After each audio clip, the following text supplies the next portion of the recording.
Hello viewers, நான் உங்கள் சக்திவேல். இன்றைக்கி இந்த வீடியோவில் என்ன பார்க்க போகிறோன்னு பார்த்தீங்கன்னா, இந்த பிப்ரவரி மாதம் உங்கள் தோட்டத்தில் வந்து என்னென்னலாம் விதைக்கலாம், ப்ளஸ் வந்து என்னோடய மாடி தோட்டத்தில் என்னென்னலாம் விளைஞ்சிட்ருக்கு அப்படின்ட்டு ஒரு குட்டி டூர் மாதிரி காட்ட போகிறேன். ஸோ இந்த வீடியோ ஃபுல்லாகவே பாருங்கள், உங்களுக்கு ரொம்ப யூஸ்ஃபுல்லாக இருக்கும் அப்படின்னு நினைக்கிறேன். ஃபஸ்ட் நம்ம பார்த்துட்டு இருக்கிறது வந்து பார்த்திங்கன்னா வயல் பொன்னாங்கண்ணி கீரை. ஸோ வயல் பொன்னாங்கண்ணி கீரையும் நல்லாவே வந்துட்டுருக்கு. பக்கத்தில் வந்து பார்த்திங்கன்னா அது பீட்ரூட் நான் வச்சுருந்தது, அதை ரீசெண்டாக தான் அறுவடை பண்ணேன். அது வந்து பார்த்திங்கன்னா நம்ம சக்திவேல் கார்டனிங்ன்ட்டு நம்ம இங்கிலீஷ் சேனல் இருக்கும், அதில் நான் வந்து டீட்டெயில்டாக ஒரு வீடியோ போட்டிருக்கேன் பாருங்கள். நம்ம தமிழ்லையுமே வந்து பீட்ரூட் வளர்ப்புக்குன்ட்டு ஒரு வீடியோ இருக்கும், அதையும் நீங்கள் பாருங்கள். பீட்ரூட் பற்றி வளர்க்கணும்னா இந்த சீசனில் இதுக்கப்புறம் முடியாதுங்க, அடுத்த வருஷம் நீங்கள் ட்ரை பண்ணும்போது அந்த வீடியோ பாருங்கள், யூஸ்ஃபுல்லாக இருக்கும். அண்ட் அதேமாதிரி பக்கத்தில் வந்து பார்த்திங்கன்னா காஸ்மோஸ் தானாகவே விதைகள்லாம் வந்து உழுந்து தானாகவே வர ஆரம்பித்தது தான் இந்த காஸ்மோஸ். இதுவுமே வந்து நல்லாவே வந்துட்டுருக்கு. பக்கத்தில் அப்படியே வந்து பார்த்திங்கன்னா இங்கே ஒரு தக்காளி செடி. ஸோ தக்காளியும் வந்து பார்த்திங்கன்னா இது அந்தளவுக்கு ப்ரொடக்ஷன் இல்லைனாலும் ஓரளவுக்கு நல்லாவே வந்துட்டுருக்கு. ஸோ தக்காளியும் நல்லாவே வருது. பக்கத்தில் வந்து பார்த்திங்கன்னா பொன்னாங்கண்ணி கீரை, அங்கே வல்லாரக்கீரை, அதுக்கப்புறம் வந்து இது வந்து பார்த்திங்கன்னா செடி பசலைக்கீரை. ஸோ இது எல்லாமே இருக்குது. இந்த பேக் இதெல்லாம் கீரை பேக் வந்து காலி பண்ணி வச்சுருக்கேன் இப்போ புதுசாக போடுறதுக்கு. இந்த மாதம் வந்து பார்த்திங்கன்னா கீரைகள் போட ஆரம்பிக்கலாம். சம்மரில் பொதுவாக கீரைகள் வந்து நல்லாவே வரும். இங்கே வந்து பார்த்திங்கன்னா போட்டிருக்கேன், முளைக்கீரை போட்டிருக்கேன், நல்லாவே முளைச்சி வந்திருக்கு. இந்த மாதம் ஃபுல்லாகவே நீங்கள் வந்து முளைக்கீரை, தண்டுக்கீரை, எல்லா வகையான கீரைகளுமே ட்ரை பண்ணுங்க, உங்களுக்கு கண்டிப்பாக சக்ஸஸ்ஃபுல்லாக வரும்.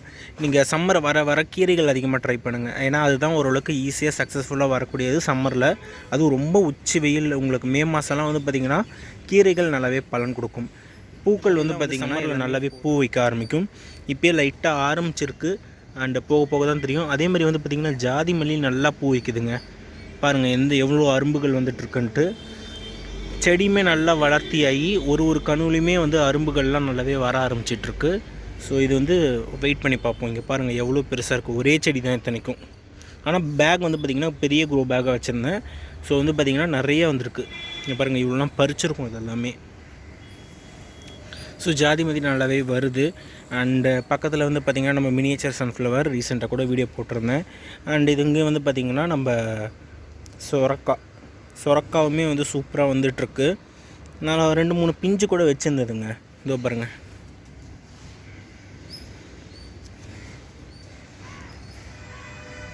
ஸோ சொரக்காவும் நல்லாவே வந்துட்டுருக்கு. அண்டு நல்லா பெருசாக வந்ததுக்கப்புறம் இதுக்கு வந்து ஒரு தனி வீடியோ வேணுன்னா போடுறேன். லாஸ்ட் வருஷம் போட்டது கூட இருக்குது பாருங்கள். அண்ட் அதேமாதிரி வந்து பார்த்திங்கன்னா பால்சம் வந்து பார்த்திங்கன்னா இது ஒரு சின்ன ஒரு ரெக்டாங்குலர், இது ஃபுல்லாகவே பால்சம்க்குனே வச்சுட்டேன். ஸோ பார்க்குறதுக்கு ரொம்பவே அழகாக இருக்குது. அண்ட் இது ஃபுல்லாகவே பூத்ததுக்கப்புறம் நான் வந்து ஒரு ஃபோட்டோ எடுத்து நான் உங்களுக்கு கம்யூனிட்டி டேப்பில் போடுறேன், இன்னுமே பார்க்குறதுக்கு ரொம்ப அழகாக இருக்கும். ஸோ இந்த பால்சம் கார்டுக்குனே சின்னதாக வந்து கலராக நான் கலெக்ட் பண்ணிகிட்ருக்கேன், ஒரு கலர்லேயுமே பால்சம். இப்போதைக்கு இந்த கலரும் இன்னொன்று வந்து பார்த்திங்கன்னா ரெட் கலர் இருக்குது, அது இன்னும் வந்து பெருசாக பூக்க ஆரம்பிக்கல. கீழே நான் வச்சுருக்கேன்ல, வீட்டுக்கு முன்னாடி வச்சுருக்கேன்ல, அந்த இடத்துல பூக்க ஆரம்பிச்சிச்சு. இங்கே வைக்கிறது இன்னும் பூக்க ஆரம்பிக்கல. நடுவில் இருக்கிறதுலாம் 2-3 வந்து பார்த்திங்கன்னா ரெட் கலர் தான். அது ஃபுல்லாக பூத்ததுக்கப்புறம் நான் வந்து ஒரு ஃபோட்டோ எல்லாம் வீடியோவாக நான் உங்களுக்கு போடுறேன். இங்கே வந்து பார்த்திங்கன்னா இதே கலர் பால்சம் இங்கே ஒன்று இருக்குது. தீமல்லியுமே வந்து நல்லாவே வந்துட்டுருக்கு. புது துளிர்கள்லாம் விட்டு நல்லா வருது. இப்போ சம்மரில் இதுவும் ஓரளவுக்கு பூக்கக்கூடியது தாங்க. ஸோ பூக்கள்லாம் ஓரளவுக்கு நல்லாவே வைக்க ஆரம்பிச்சிச்சு. இங்கே பாருங்கள், பூக்கள் வந்து மல்லிப்பூ வந்து ஓரளவுக்கு பொதுவாக வந்து சம்மரில் சில வகை மல்லியெல்லாம் நல்லாவே பூக்கும். ஸோ இந்த மல்லி ஓரளவுக்கு நல்லா வரும் அப்படின்னு நினைக்கிறேன். அண்ட் பக்கத்துலேயே வந்து பார்த்திங்கன்னா நம்ம இது சங்குப்பூ எல்லாமே பூத்து முடிச்சு விதைகள்லாம் விட ஆரம்பிச்சிருச்சு. விதைகள்லாம் கலெக்ட் பண்ணிகிட்ருக்கேன். விதைகள் வேணும்னா நம்ம வெப்சைட்லேருந்து ஆர்டர் பண்ணலாம். நம்ம வெப்சைட் லிங்க் கீழே நான் டிஸ்கிரிப்ஷனில் கொடுக்குறேன் பாருங்கள், சங்குப்பூ விதைகள். அண்ட் அதேமாதிரி வந்து பார்த்திங்கன்னா அவரைக்காய் வந்து கொடியில் எவ்வளோ காய்ச்சிட்ருக்குன்னு பாருங்கள். அவரைக்காய் வந்து கொத்தாக காய்க்குதுங்க, அந்தளவுக்கு காய் வந்து எனக்கு வந்துக்கிட்டே இருக்குது. அவரைக்காய் வந்து பார்த்திங்கன்னா கொடி ஏற்றி விட்டு ஓரளவுக்கு சீசன் வந்துருச்சுன்னா நல்லாவே காய்க்கும். இதுக்கப்புறம் கொடி அவரையெல்லாம் ட்ரை பண்ணாதீங்க, கொடி அவரையெல்லாம் இதுக்கப்புறம் ட்ரை பண்ணிங்கன்னா கஷ்டம். இதுக்கப்புறம் நீங்கள் செடி அவரை வேணால் ட்ரை பண்ணலாம். பட் ஆனால் உங்களுக்கு மோஸ்ட்லி வந்து இது இப்போ வர காலத்துக்கு வந்து பார்த்திங்கன்னா உங்களுக்கு கொத்தவரங்காய், அதுக்கப்புறம் வந்து பார்த்திங்கன்னா வெண்டைக்காய், இந்த மாதிரி காய்கறிகள்லாம் ட்ரை பண்ணலாம். கொடிக்கு வகை காய்கறிகள் நிறைய ட்ரை பண்ணுங்கள். சொரக்காய், அதுக்கப்புறம் வந்து பார்த்திங்கன்னா பீர்க்கங்காய். ஸோ இந்த மாதிரி காய்கள் எல்லாமே நீங்கள் நிறைய ட்ரை பண்ணலாம். அதேமாதிரி நீங்கள் வந்து தர்பூசணி, அப்புறம் வெள்ளரிக்காய், அதுக்கப்புறம் வந்து பார்த்திங்கன்னா கிர்னி பழம், இதெல்லாமே நீங்கள் ட்ரை பண்ணலாம். அதேமாதிரி வந்து பார்த்திங்கன்னா இது காராமணி, அதுவுமே ட்ரை பண்ணலாம். காராமணிலே வந்து பார்த்திங்கன்னா பச்சை, அதுக்கப்புறம் பர்பிள் இருக்குது, எல்லா வகையுமே நீங்கள் ட்ரை பண்ணலாம் காய்கறிகள். நான் வந்து பார்த்திங்கன்னா காராமணி இப்போ தான் திருப்பி போட்டிருக்கேன், காட்டுறேன் பாருங்கள். இது வந்து பார்த்திங்கன்னா திருப்பி அடுத்த செட்டு நான் போட்டிருக்கேன். இப்போ ஆல்ரெடி வந்துட்டு இருக்கிறது நல்லாவே காய்ச்சிட்ருக்கு.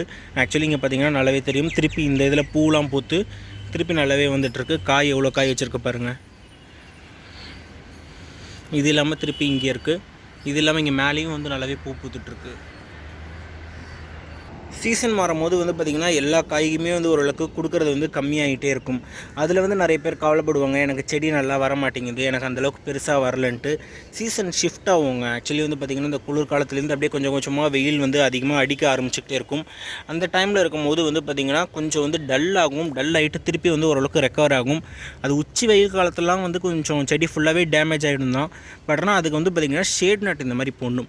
ஷேட் நட் வந்து என்னென்ன போடணும், அந்த சம்மருக்காக பராமரிப்புகளுக்குன்ட்டு தனி வீடியோ பண்ணியிருக்கேன். சம்மர் பிளேலிஸ்ட்டுன்ட்டு ஒரு லிஸ்ட் இருக்கும் பாருங்கள், சம்மர் மெயின்டெனன்ஸுன்ட்டு. அந்த வீடியோஸ்லாம் நீங்கள் பார்த்தீங்க அப்படின்னா கோடை காலத்தில் செடிகளை எப்படி ஈஸியாக பராமரித்து ஓரளவுக்கு செடியை காப்பாற்றி எடுத்துகிட்டு வருதுன்றதை நீங்கள் வந்து அந்த வீடியோவில் நீங்கள் வந்து பார்க்கலாம். அதுவும் பொதுவாக வந்து பார்த்திங்கன்னா உங்களுக்கு ரோஜா செடி தான் ரொம்ப பாதிக்கும். சம்மரில் வந்து பார்த்திங்கன்னா ரோஜா செடி இதுக்கப்புறம் நீங்கள் புதுசாக ரோஜா வளர்க்கணும்னு ஆசைப்பட்றீங்க அப்படின்னா ரோஜா செடி தயவு செஞ்சு வாங்காதீங்க. நீங்கள் வாங்குறதா இருந்தால் ஜூன் மாதம் ஜூலை மாதத்துக்கு அப்புறம் வாங்குங்க. புதுசாக இந்த ரோஜாவும் வேணாம். ஆல்ரெடி எனக்கு நல்லா பூத்துக்கிட்டு இருக்க ரோஜா செடி, அந்த செடி இந்த சம்மரில் வந்து எனக்கு வந்து பாதுகாக்கணும் அப்படின்னு நினச்சிங்கன்னா உங்களுக்கு அந்த வீடியோக்கள் எல்லாமே உங்களுக்கு பயனுள்ளதாக இருக்கும். ஸோ அந்த வீடியோ பாருங்கள். ரோஜா வந்து நீங்கள் வந்து கண்டிப்பாக வந்து சம்மரில் வெயிலேருந்து பாதுகாத்து நல்லபடியாக எடுத்துகிட்டு வர முடியும். உங்களுக்கு அது ரொம்பவே பயனுள்ளதாக இருக்கும். இப்போ வந்து பார்த்திங்கன்னா நம்ம பூக்கள் செக்ஷனில் எல்லா பூவுமே நல்லாவே பூத்துட்ருக்கு. காஸ்மோஸ் வந்து பார்த்திங்கன்னா விதை விழுந்து ஆட்டோமேட்டிக்காகவே வந்துக்கிட்டே இருக்குது. சில நண்பர்கள் கேட்டிருந்தாங்க விதை எப்படி இருக்கும் பார்க்குறதுக்கு, எப்படி கண்டுபிடிக்கிறதுன்ட்டு. இந்த பூவெலாம் பூத்து முடிச்சதுக்கப்புறம் இந்த பூவெலாம் பறிச்சிடாதீங்க, அப்படியே விட்டுருங்க. இது அப்படியே வந்து பார்த்திங்கன்னா விட்டிங்கனாலே அதுலேயே ஆட்டோமேட்டிக்காக விதைகள் வர ஆரம்பிக்கும். இதுதான் அந்த விதைகள். ஸோ இந்த விதைகள் தான் வந்து பார்க்குறதுக்கு இப்படி தான் இருக்கும். இதை நீங்கள் வந்து எடுத்துகிட்டு நீங்கள் வந்து மண்ணில் போட்டிங்கன்னா உங்களுக்கு வந்து வரும். அதேமாதிரி திப்பிலியுமே சூப்பராக வந்துட்டுருக்கு. ஸோ இதுதாங்க திப்பிலி பாருங்கள், அப்படியே சின்னதாக பெருசாக வந்து பார்த்திங்கன்னா மிளகு மாதிரியே இருக்கும். திப்பிலியுமே அழகாக வந்துகிட்ருக்கு. இது வந்து பார்த்திங்கன்னா நம்ம ரீசெண்டாக நான் வெளியில் போகும்போது ஒரு நர்சரியில் வாங்கிட்டு வந்தது தான். ஸோ இதுவுமே வந்து நல்லாவே வந்துட்டுருக்கு. பார்க்குறதுக்கு வெத்தலை மாதிரியே இருக்கும். பட் ஆனால் இது வந்து பார்த்திங்கன்னா திப்பிலி. இதுவுமே மாடி தோட்டத்தில் இல்லை வீட்டு தோட்டத்தில் வளர்க்குறது ரொம்ப ஈஸிங்க. இது வந்து பார்த்திங்கன்னா கூடவே வந்து பேல்சம் விதைகள்லாம் உழுந்து நிறையவே வந்துட்டுருக்கு. பக்கத்தில் பேல்சம் நிறையா இருக்குது. அதெல்லாம் என்ன பண்ணுறதுன்னு தெரியல, அதளவுக்கு எனக்கு பேல்சம் நிறையவே வந்துட்டுருக்கு. இங்கேயும் வந்து பார்த்திங்கன்னா பேல்சம், மேலேயும் வந்து பார்த்திங்கன்னா பேல்சம் தான். ஸோ பேல்சம் வந்து விதைகள் வந்து நிறையவே வந்து அதுலேருந்து ஆட்டோமேட்டிக்காக வெடித்து வந்தது தான். பேல்சம் விதைகள் எப்படி சேகரிக்கிறது, எப்படி பேல்சம்லேருந்து விதை எடுக்கிறதுன்ட்டு ஒரு வீடியோ போட்டிருக்கேன். அந்த வீடியோ நீங்கள் பார்க்குறதா இருந்தாலும் நீங்கள் வந்து அடிங்க பேல்சம் சீட் அப்படின்ட்டு அடிச்சுட்டு ப்ளஸ் சக்திவேல் கார்டனிங் அப்படின்னு அடிங்க, அந்த வீடியோ உங்களுக்கு வரும். பக்கத்தில் வந்து பார்த்திங்கன்னா சின்னதாக வந்து ஒரு வெத்தலை கொடி வச்சுருக்கேன். எனக்கு வந்து பார்த்திங்கன்னா வெத்தலை கொடி வந்து கீழே வந்து பெருசாக இருக்குது. எனக்கு வீட்டை சுற்றி வந்து பார்த்திங்கன்னா ஒரு சின்ன இடத்துல எனக்கு வெத்தலை கொடி நல்லாவே பெருசாக படர்ந்துருக்கு. மாடி தோட்டத்தில் சின்னதாக எனக்கு வேணுமேன்றதுக்காக தான் வச்சுருக்கேன். கீழே இருக்கிறது வந்து பார்த்திங்கன்னா நல்லாவே படர்ந்து வந்துட்டுருக்கு. நம்ம கீழே இருக்கிற தோட்டம் பார்த்த நண்பர்களுக்கு அது தெரியும். அண்ட் அதேமாதிரி வந்து பார்த்திங்கன்னா நம்ம வாடாமல்லி அந்த மாதிரி பூக்கள் செக்ஷன் எல்லாமே இருக்குது. அதேமாதிரி வந்து பார்த்திங்கன்னா செவ்வந்தி கொஞ்சம் டல் ஆகிடுச்சு, எல்லாமே கட் பண்ணி விட்டேன். திருப்பி வளர்கிறதுக்காக நான் வந்து இப்போது நம்ம அந்த வாழைப்பழம் அமிலம் இருக்குல்ல, அது வாரத்துக்கு ஒரு வாட்டி நான் ஊற்றிக்கிட்டு இருக்கேன். நல்லாவே ரிசல்ட் இருக்குங்க.